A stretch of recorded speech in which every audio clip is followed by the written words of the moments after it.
telling you a story about swimming in complex fluids. And this is from a more experimental standpoint. But as you can see, there is, my first picture over here is a movie of Chlamydomonas swimming in a polymeric solution. And this is courtesy of a collaborator of mine, Becca Thomas and Bob Gee, UC Davis. And this is part of the story. So I will go on with that. So swimming in complex fluids. The first thing I want to do is to actually tell you what my definition of complex fluids, so we're all on the same page. So for me, complex fluids is a material or a fluid that is homogeneous at the microscopic scale. It has disorder also at the microscopic scale, but possesses a structure, right? So it has a structure at an intermediate scale. So the best example that one can take is depending on your time zone. I'm in Paris, so I already had some of this. Is a cup of coffee, which you can define these scales. The bulk scale being the cup of cup size about 20 centimeters, depending on how sleepy you are. The microscopic scale being the water molecules, about 0.3 nanometers. But at intermediate scale, the particle arrangements and the particle size can be of the oil or particles about 10 microns. And depending on the concentration of particles or the rearrangement of those particles in your cup of coffee is whether or not you have something that resembles a Starbucks or Turkish coffee, right? So clearly we can think of, the change in the material properties of this coffee, the way it flows, even the way it tastes, by playing with the intermediate scale. So the main point is that the material properties, whether it's elasticity, shear thinning, and yield stress, or in flow of this complex fluids is a strong function of the microstructure. And in fact, a lot of work has been done and continues to be done in trying to predict and these material properties from the evolution of the microstructure. So an example that I like to show is, imagine if you have polymers, and here are represented by this little spaghetti size. So these are linear polymers that are flexible. And imagine that you can stretch them in a shear flow, right? They actually, because of the interaction with the flow, right, they can do some interesting things. For example, you might be seeing this YouTube video in which you can actually, sorry about the sound, you can actually make this thing, the rock climbing effect, which you will see in even if you have cake batter or yogurt. Of course, if you have water and you rotate a cylinder, inside of it, you will have a vortex down. In this case, you have a vortex going up. The idea here is mainly suggested with the molecular stretching. So these molecules here, because of the gradients in curvature, are stretched and then produce a normal force that brings up the fluid. So this is, how this structure and how these polymers can significantly change the flow behavior of something as simple as water and polymers, right? So why then study swimming in complex media?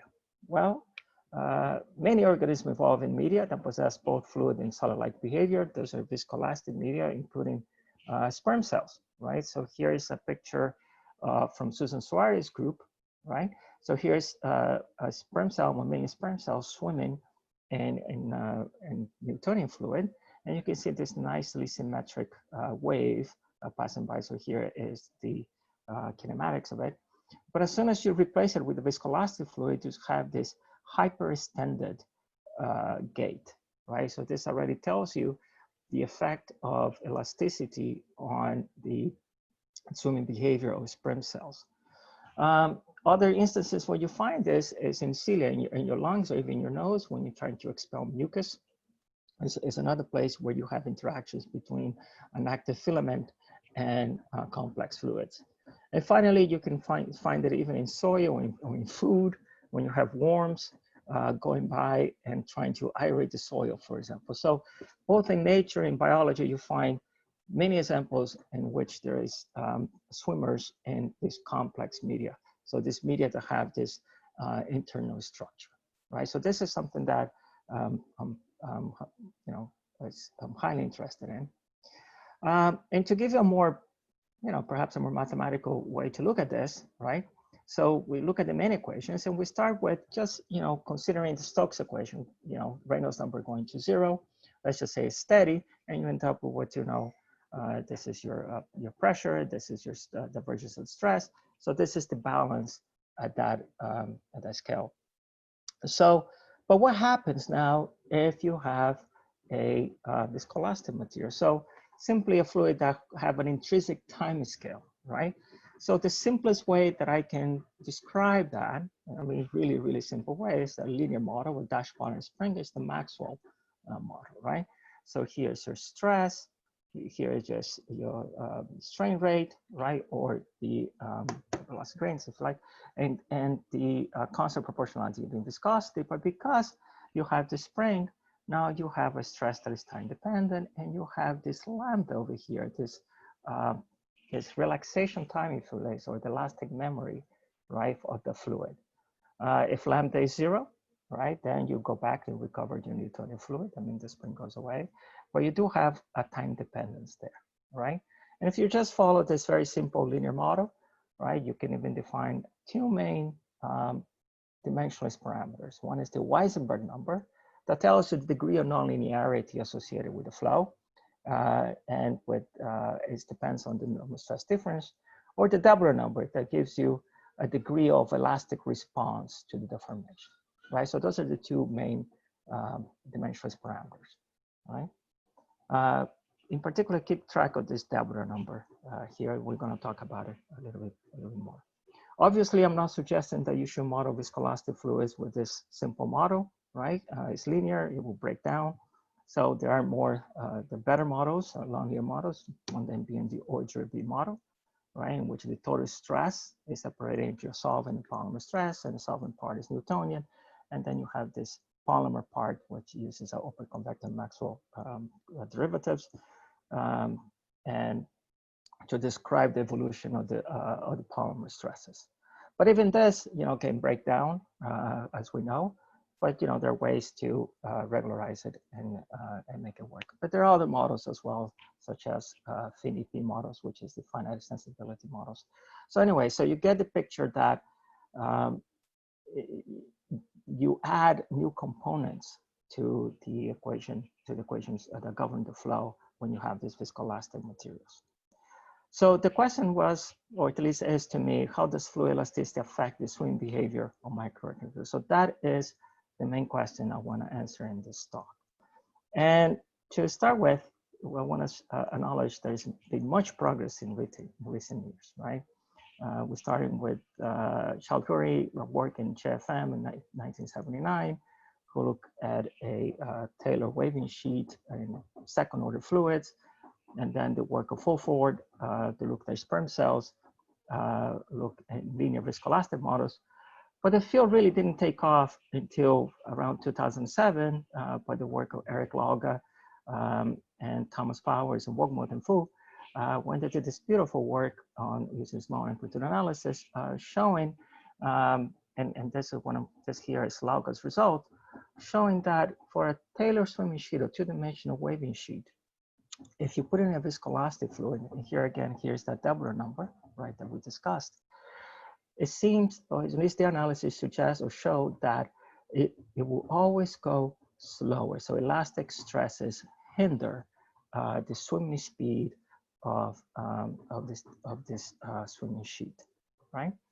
And that started a lot of recent work, and then there were physical models, right, in which we're trying to understand these predictions.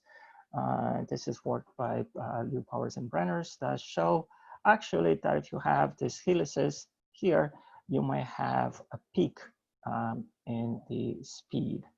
And then there were numerical simulations by Teran, Fauci, and Shelley that showed that indeed you can actually have an increase in swimming speed.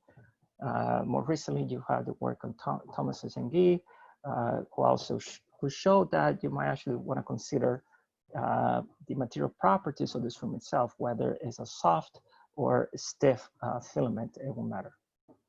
Biological experiments have been more difficult to come by, but there are some from my group and some from other groups. in particular the group of Wilson Kuhn, Alex Morozov, and this beautiful work in Martinez and PNAS. Of course, there are other people doing great work. Here's a list of a few of them doing interesting work. I encourage you to take a look at them. Unfortunately, I cannot do a very extensive literature review here, but you get the picture. But overall, out of this past, I would say, 10 years of work, what we found is that, as I said, there's some contradictory results when it comes to whether elasticity or elastic stresses in the fluid helps increase or decrease or enhances or hinders propulsion. Sometimes it increases, sometimes it decreases. We were a little stumped for a little while, right? And this is a slide actually that I took from Bob and Becca, because I thought it kind of showed the problem quite well. And showing that, of course, there are many challenges, there are many things that can go on. But more importantly, as you will see today, and perhaps I'm giving the punchline, is that the problem is much more nuanced, of course, right? It really depends on the type of gate that you have, the type of fluid that you have, and how the swimmer or how that filament interacts with the microstructure really will tell you whether or not this will increase or decrease or will maintain the same speed and just change efficiencies, right? So it's a very complex problem. So what I decided to do was to do experiments with model organisms. So that's my game, right? So looking into the effects of elasticity with model biological organisms. And here are a few of them, which I'm going to discuss today. The first one is C. elegans. It's a wonderful little worm, about 100 micrometers, about a 1 millimeter in length, about 80 micrometers in diameter. And this is an undulatory swimmer, right? So I took this shameless from Eric. So this is the, a waving filament, if you will. And then there are experiments with Chlamydomonas reinhardti, which in the, you can consider to be a contractile or puller, if you will. And then we do experiments with E. coli, an extensile type of swimmer or pusher, if you will, right? And I'm going to give you just the results right away because I'm not sure if I'm going to get to the end of this. So here it goes. For C. elegans, we find that the speed is actually decreases with the Deborah number. The Deborah number quantifies the degree of elasticity. So Deborah number 0 is a Newtonian fluid in essence. And as you increase the Deborah number, you increase the level of elasticity. So you can see that, as you increase elasticity, the speed goes down and then it reaches a plateau. This is very similar to what Eric and Tom and Wilmot predicted. Similarly, you find similar behavior for Chlamydomonas. If you put it in a viscoelastic fluid, you find similar behavior. Not so much for E. coli. Actually, it seems to enhance it in quite a, has increased the Deborah number. So now here you can see that, the effects of elasticity really will depend on the type of swimmer that you have. And today I'm going to focus on the C. elegans and Chlamydomonas. And the reason for that is because it really simplifies the way in which the swimmer interacts with the fluid, because both of them will tell you, well, as you increase the Deborah number, the speed goes down. But it goes down for a different reason, right? And that's what I want to exemplify here in the talk today.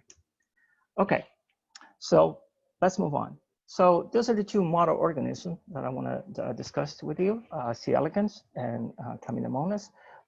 Please note that, the difference in length scale. C. elegans about 1 millimeter, the Chlamydomonas is about 10 microns in body, and the flagella is also about 10 microns.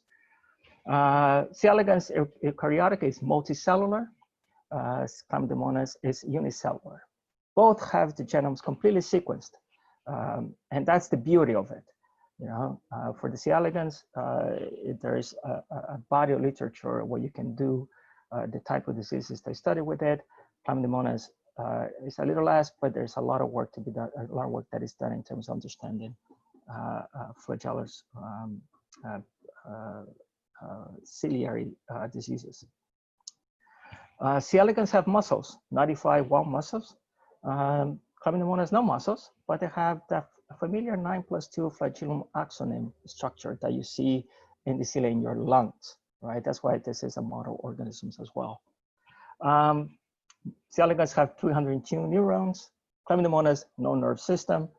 One is a model for human disease. Like I said, they use it for understanding muscular dystrophy, aging, even sleep, diabetes, exercising. It's a lot of fun. And the chlamydomonas is a model for flagellus structure and function. And a lot of ciliary diseases I studied using this little guy.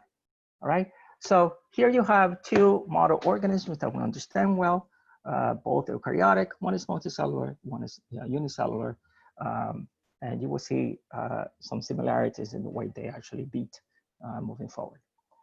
Like I said, one is undulatory, the other one is a polar, one in terms of the fluid mechanics of it. All right, so let me talk about C. elegans for a second. As I said, genome completely sequenced, 95 body muscle, but the nice thing about it is that it has a 1 millimeter length and about 80 micrometers in diameter. So you can almost use this leather body approximation to do to understand some of its behavior and swimming dynamics, which we have done in the past. So here's experimental setup. We take the C. elegans and we put it in a chamber. So we had to be careful because we want to stay away from walls at this point, right? So they are wide and they are actually kind of deep as well. The fluids are, we use two types of fluid, Newtonian viscoelastic, we use a high-speed camera. We do two main type of experiments. We're going to track this nematode and we're going to track the flow around the nematode, all right? More details on that. The one thing I would say moving forward is that all experiments with elegans are for planar beating only. In other words, if the C. elegans go out of the plane of view, we discard the experiment. So this is just from planar beating only. So here it is, the little guy swimming. It's actually quite regular. You can see from the tip. In red is the centroid. In blue, we're just tracking its shape. Okay. So it's a lot of fun, and you can actually construct the body shapes, right? And here's what we call the skeletons of it. Of course, there's no skeleton, but from image analysis standpoint. So the head has a high amplitude, the tail has a lower amplitude, and that's how it moves forward. There is a traveling wave that goes from head to tail. So here, on your right here, I'm pointing out is the curvature maps as a function of time. So what I want to point out here is this is exactly the curvature. It's a wave speed that goes from head to tail, right? And the other thing I want to point out is how periodic this is. It beats very periodically, at least in buffer. And you can, if you take the fast Fourier transform on this, it actually beats at 2 Hertz beautifully and for a long period of time. So that helped us a lot in terms of getting good data in statistics for the C. elegans, all right? So that's how it beats with a traveling wave from head to tail. Surprisingly, it actually can reverse that traveling wave. It can move backwards, which is something that is sometimes do. All right, the main fluids, Newtonian fluids. So we discussed the range that goes from 1 centipoise to 400 centipoise. So from water to 400 times the viscosity of water. So that is the Newtonian fluid. It's a hollow carbon. And then viscoelastic fluid, we just add polymers, the long, linear, flexible polymers, just like you saw in that movie in which you saw the fluid rising the rod. This is the type of polymers that you have. Those spaghetti polymers. Concentration ranges from 1,000 ppm to 1,000 ppm. We're just careful such that things are in the dilute regime. It's not that there are no polymer molecules hydrodynamic interaction. There are, they're just not entangled, okay? So those are the two fluids, Newtonian and viscoelastic. This is the fluid rheology. On the y-axis, you have the shear viscosity. Here's the shear rate, so we need to characterize our fluids. The CMC, which is the polymer that I just told you. So as we increase the concentration, you can see the increase in viscosity. You can also see a little bit of shear thinning. So we did worry about shear thinning. So what we did, we took a rigid rod polymer, xanthan gum, and made a completely shear thinning fluid. This is the red, right? Just to calibrate for shear thinning effects, right? And this is the shear thinning index if you put a power law through it, right? And here's the xanthan gum. So this is the shear viscosity. Now I would like to obtain the relaxation time of this fluid. Remember the lambda. Okay, so to do that, we did the stress relaxation experiment. So how long it takes for this fluids to go back to equilibrium, right? And with those experiments, we can define the longest relaxation time. So you can see that the relaxation times for concentration of 500 ppm is about 0.4 seconds, and then it grows as you increase the concentration. It's not surprising. But the nice thing is that we go from 0.4 seconds to about 5.6 seconds in terms of relaxation times, which gives you an order of magnitude in relaxation time, right? So that you can really study the effects of elasticity here. And again, remember the W number is the relaxation time, this lambda times here, the frequency, beating frequency of the C elegans. I call this, it's a kinematic W number. So we have quite a bit of range in elasticity, at least an order of magnitude, which is kind of nice, all right? So that's for the characterizing our fluids. So here's the experiment, really, it's a race, right? Newtonian versus viscoelastic, who wins, right? And that's what we did. Put them in a swimming pool and let them fly or let them swim. So here's the data. So here's the speed of those C elegans. And red is Newtonian, and in blue is viscoelastic, right? And here's the viscosity of each fluid, okay? The first thing I want to note that up to about 30 times the viscosity of water, okay? There's no difference really in the speed, okay? They all go to the same speed, so it seems like elasticity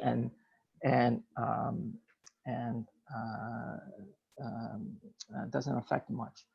But it comes to a point right after that that it really does, right? The speed is really affected by the viscosity of the fluid. And that is something to take note. So it means that up to about 30 micrometers or 30 times the viscosity of water, these things can just power through the fluid, no problem. So here becomes the issue, right? The viscosity speed goes down with viscosity, right? In a way that resembles that, it shows that might be this animal be power limited. But if you humor me here, right, I want to show the following. So at the highest viscosity, right, if I scale out the viscosity, I can tell you that the data shows that the viscoelasticity seems to hinder, right? It hinders the swimming speed, right? So this is what we find. Okay, so we find that the energy expended about 30 microseconds, about 200 picowatts, right? So that's how much power I think they can output until they get tired, right? And then it goes down. So this is when they hit the power limiting step. So the first thing that we know is that if you take the same viscosity, elasticity hinders swimming speed. And just to be clear, this is the shear thinning thing. So this is, you know, doesn't seem to have a shear thinning effect in terms of the speed, at least for the worm. The one thing I want to show here is that even though the speed goes down, right, the kinematics, there's not an effect on the kinematics, meaning from the polymer to the Newtonian. So this is to tell you that the polymer or that the C elegans are not the polymer is not toxic for the C elegans, right? They're both doing the same thing. So the wave speed is still decreases, but it decreases the same way. Now the kinematic efficiency, however, changes at the 30, right? Because the speed does change, right? But the kinematics does not affect the wave speed, and that's important because Otherwise, you might have two different gates that you're comparing. Anyways, so that's important for us to check. So here's the data at the end. So this is now the speed scale by the Newtonian viscosity. And what we find is what I showed you before is as we increase the speed, as we increase the elasticity, the speed goes down, right? So not only compared to with the fluid of the same viscosity, elasticity hinders the swimming speed. As I increase the elasticity, it goes down as well, right? So swimming speed decreases as the elasticity increases. So that's what we find here. And just for fun, what we did here is we included our kinematics in this, and this is that expression from Lauga in 2007, also Fluent Powers in 2007. So it actually does a surprisingly good job to obtain getting this trend, right? So so that was nice, but I will caution that it didn't have to be this way. The simulations or the analysis was done from an infinite waving sheet. This is a finite animal, right? There were small amplitude. It's actually a large amplitude. And there are other things that are peculiar to the experiments. So it is unclear to me whether the comparison is fair at this point. So far I showed you that swimming speed decreases as fluid velocity increases, but how? I like to take a look at the velocity fields. So that's one way to do things. So this is the C elegans swimming on a velocity field, which is kind of nice. And our job right now is to track every single particle in there with particle velocimetry. And here where, because it beats at a constant frequency, we can do a lot of averaging and get really nice velocity fields. And what you see in red are the large velocities, in blue are low velocity. And if you do a little bit of processing, you can get this. This is how we do phase averaging and add structure to the fluid, so you can get some really nice velocity fields. And my students got a lot of fun with that. So that is how it looks like, unstructured velocity field. From there, you can get your streamlines. And for the trained eye, you will see that you see the appearances of this extensional points in here that does not seem to exist in the Newtonian case. But there are other ways where, other places where there is a lot of straining. And every time you see those straining flows, particularly with polymers, you're reminded of the extensional viscosity of these fluids. So what do I mean by that? So the extensional viscosity is the resistance of the fluid to an extension deformation, right? And we know since 1906, even for a Newtonian fluid, that the extensional viscosity is about 3 times its shear viscosity, right? But for polymers, because you have the polymer stresses, it can be much larger than that. In fact, orders of magnitude larger than that. And these are experiments or data from Shalian and Howard and Garrett McKinley, about almost 2 decades ago, that shows exactly that this is an extensional flow. This is the TR equals 3 is the Trotton ratio, right? Is the extensional viscosity divided by the shear viscosity, which should be equals to 3, right? So this is the Newtonian. And it shows that as you constrain, this ratio can increase by orders of magnitude, right? So in other words, every time you see those extensional components in the flow, you can imagine that the viscosity will actually shoot up quite by orders of magnitude. And that is because you have that, in polymers, in particular in the flexible polymers, you have the extension. Those polymers unravel in those regions. And here's a little movie from our group, unpublished. So here's to represent that polymer. And the polymer coming into these regions of extensional flow, this is a microfluidic device. and you will see how it will unravel. That's in essence, the molecular mechanism for the extension of viscosity. So you will see from the left, a polymer molecule, here it is a DNA, and you will see that when it comes near the extensional point, it will unravel there. So actually it will first collapse and then unravel. That is in essence the extension of viscosity, what gives rise to the extension of viscosity. So the polymer compress and then stretch near the region. So this is what we think is happening. So in those regions where you have the extension of viscosity, the viscosity goes up, and you have an increase in drag in the flow. So that was my original idea in there. I have to say that in the past 4 years, it has been shown that more important than that are the stresses, polymer stresses that develop near the tip of the C. elegans, and they can be much larger. And I think that is actually is more of a reason for the slowdown of the C. elegans. So anyways, so we shown so far the last two stresses hinder swimming speed of this undulatory swimmer. This follows the trend from log of fluid powers and walk mode. I found the clues at the time in the velocity fields, but there are clues also in the polymer stresses that develop at the end of this filaments. And importantly, living organisms tend to adapt to the fluidic conditions. There are changes in kinematics. They have finite power.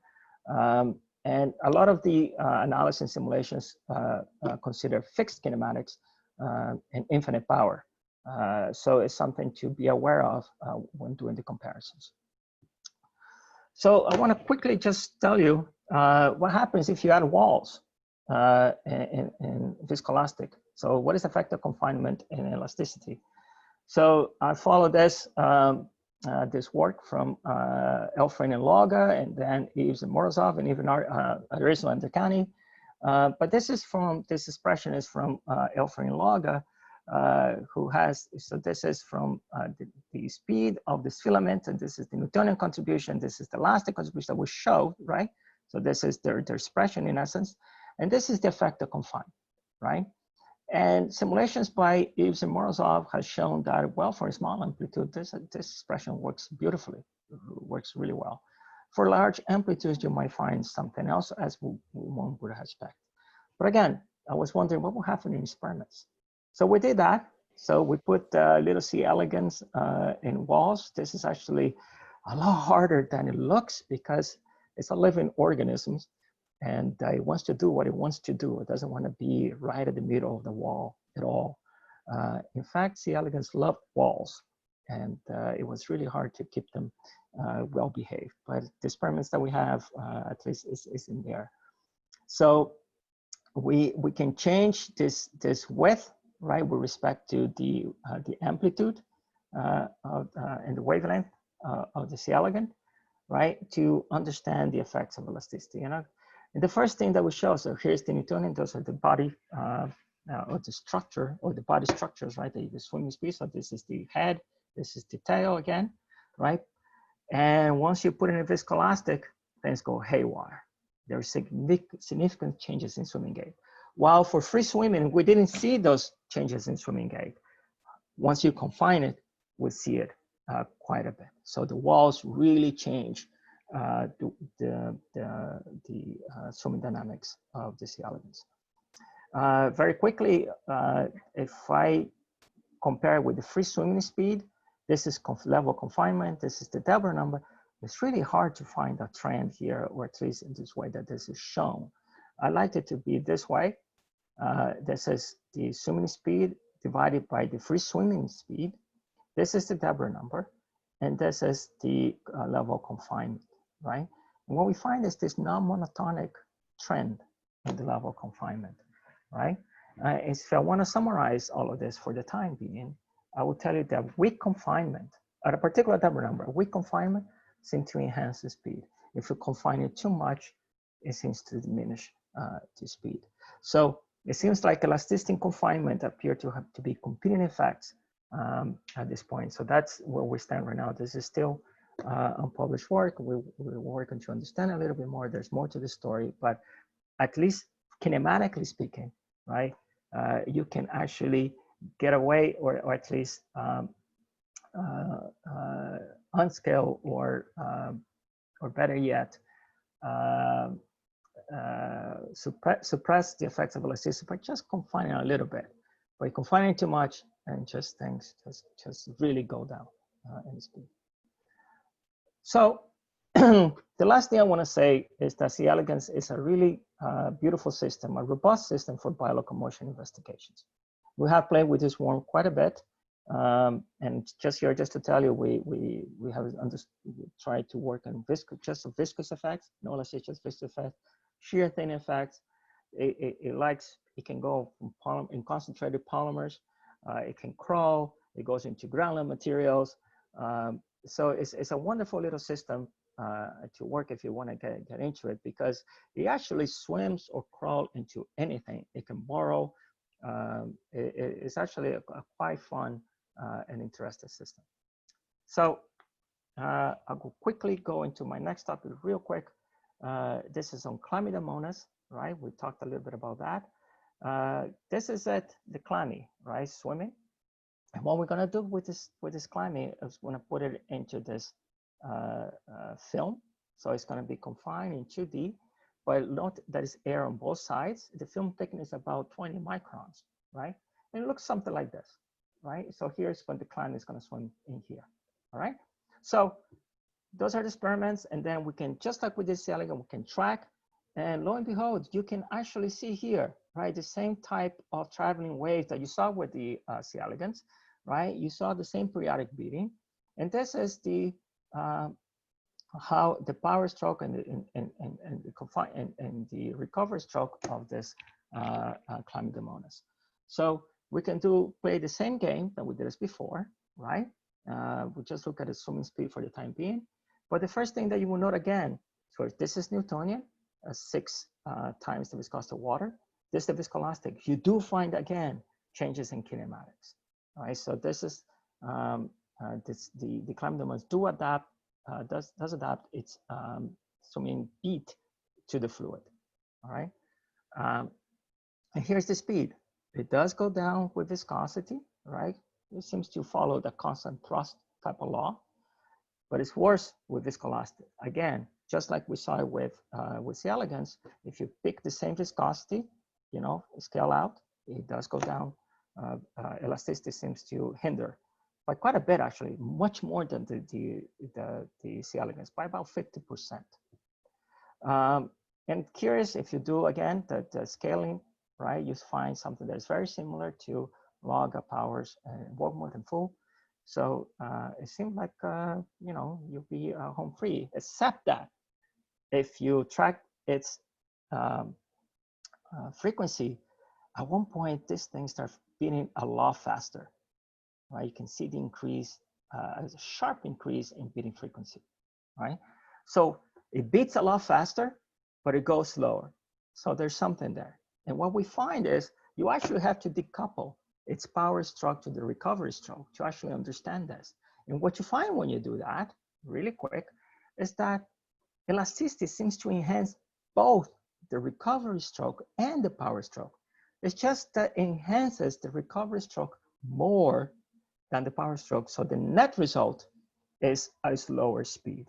But in this case, the elasticity enhances both strokes, right? And the net effect is to go down. So this is what we find with the chlamyd, but unlike the C. elegans, we found this change in kinematics. And the one thing that is frustrating about experiments is that it's really difficult to differentiate between what is a passive versus an active response.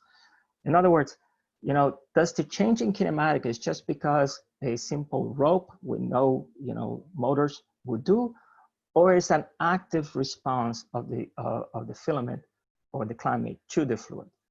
It's very hard to do that. For that, we went to the simulators. We'll talk to people that can actually help us there to decouple the gate from the fluid rheology, right? And the way to do that is to use the data from the different gates and put in fluids of different rheology in simulations, right? That way you can independently change the stroke and the rheology. So that we did. So these are the heroes, Becca, Bob, and Chow Bin from UC Davis. They did these beautiful simulations. Here's the actual experiment. This is the noisy experiment. This is how it looks. It's a mess. And they actually go there and they smooth it out a little bit. But then they do three-dimensional simulation strokes Oldroyd-B with regularizations. These are, if you want to know more about it, here's the manuscript. But you see they capture the speeds quite well, right, for different viscosities. So this is actually very, very encouraging. And this is the movie that I was showing. So what you see here in red, this is the strain energy density or the polymer stresses, right? The trace and the stress tensor. So what you see is the increase in polymer stresses near the tip. That's what I also think is happening with the C. elegans, so that we have done that. But that's the source of these changes in kinematics. And if you take a Newtonian stroke from the experiment and a viscoelastic stroke from experiment and put it in a viscoelastic fluid, right? You see that the Newtonian stroke generates much more polymer stresses than the viscoelastic stroke. In other words, the viscoelastic stroke seems to be optimized to generate as little polymer stresses as possible compared to the Newtonian stroke, right? So in fact, if you put the Newtonian stroke in a viscoelastic fluid, you actually might go faster than the viscoelastic stroke, right? But it takes much more energy, right? So in the end, we think that Chlamydomonas might be optimizing for mechanical energy and that's why it's changing its kinematics. So that's what we think is happening, at least from our calculations. So I'll leave it here. I want to say that live organisms in elasticity can significantly affect kinematics propulsion.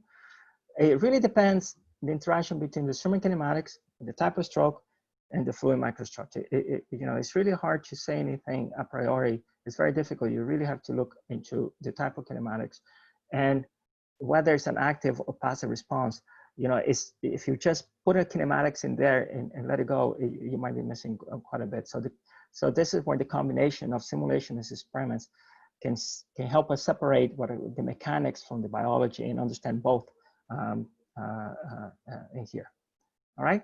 So with that, thank you very much, and I'll try to answer any questions you might have.